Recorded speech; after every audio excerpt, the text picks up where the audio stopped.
Hi guys, it's Charlie here today. Today I will be reviewing my Sigma 150 to 600mm lens. It's a sport, not a composite or something along those lines. I haven't read into that other one. I got the sport just because I read the reviews and it seemed brilliant for air shows and other things. That's what I mainly do. I'm using a Canon 50D body with a Sigma 150 to 600 lens. As you can see on the top here, it's got 150mm to 600mm with a manual focus. As you can see there, if it zooms in, you can manually focus it. On the side here, it has Focus AF, MOMF, or your focus point. To zoom this, all you do is click off the zoom, turn this until it gets to whatever distance you want. This lens here is brilliant. I've had it a couple months and I have no complaints other than the metal tripod mount here. Now this is worn. This has not come in contact with anything that I know of, but just from flicking it with your nail it comes off. So as you can see, they did not spend a lot on this part here, but my god, they spent a lot on this lens. That's probably why it was about £1,500. Going a bit into this lens has a Canon EF mount, which is perfect. It's got a 24 lens element and a minimum aperture of 22. The overall weight is about 2,860. I do apologise, I wrote this down earlier, so I'm just referring to my notes.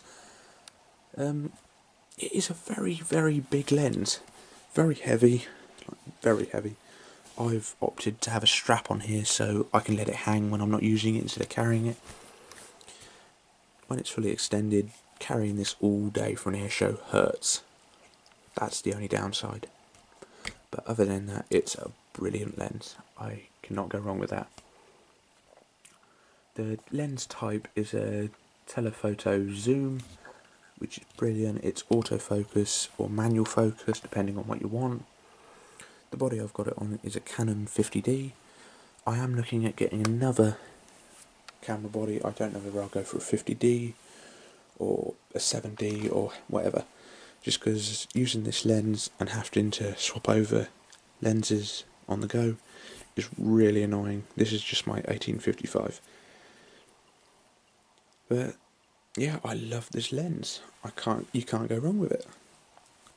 Now there's only two downsides I've found. One is price, two is weight. The weight is absurd, but that comes with the territory. The reason the Sport is heavier than the other version is because it's all metal. Every single part of this is metal. It's water resistant, dust resistant, and it can withstand a lot of cold temperature and heat. Obviously I'm not going to test it in the heat because I don't want anything to swell up and break. I will probably be testing it in the cold just because this is England and I will be going cold places. Yeah, the Sigma lens is brilliant. It does not have a lens cap like the 1855 would, a little plastic one. This bit here is the lens cap, which is slightly annoying because if you don't want the sun reflector on, let me take it off, such as there, you can't put this on, it just does not fasten. So you've always got to put this back on before you can put it away.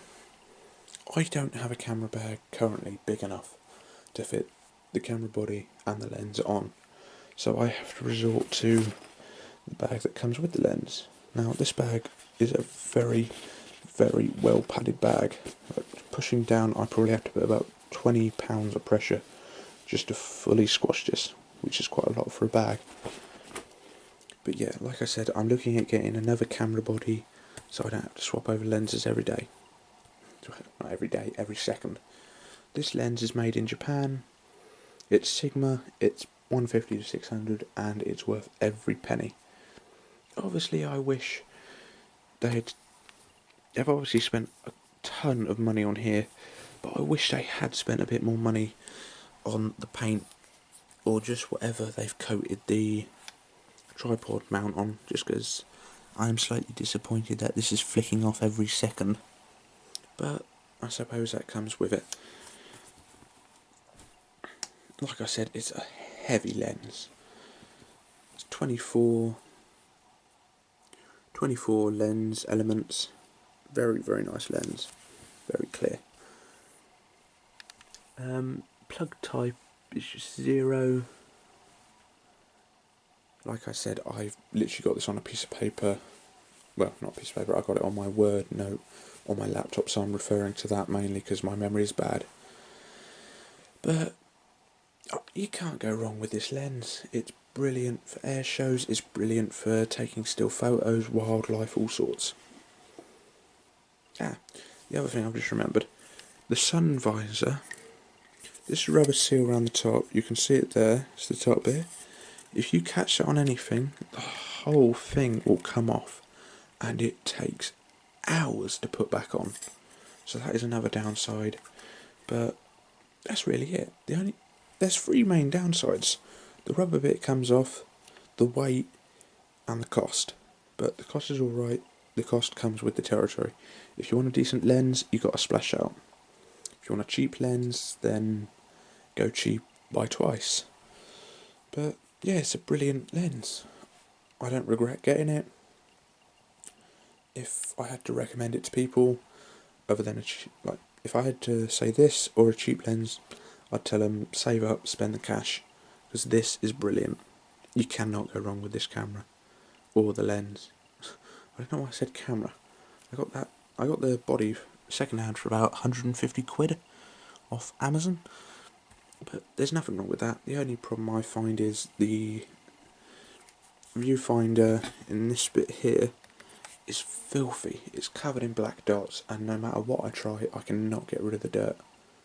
But yeah, it's a brilliant camera lens.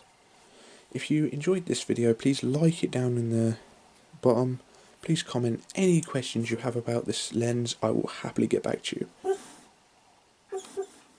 Sorry, my dog has just started crying. You okay, mate? I suppose you guys have to see my dog now. You okay? Are you wagging your little tail? You're a good boy. Right, sorry, he was just having a nightmare. Right, yeah, like I was saying, if you have any questions about this lens, please leave it down in the comments. I will get back to you ASAP. And please subscribe for future videos. Thank you.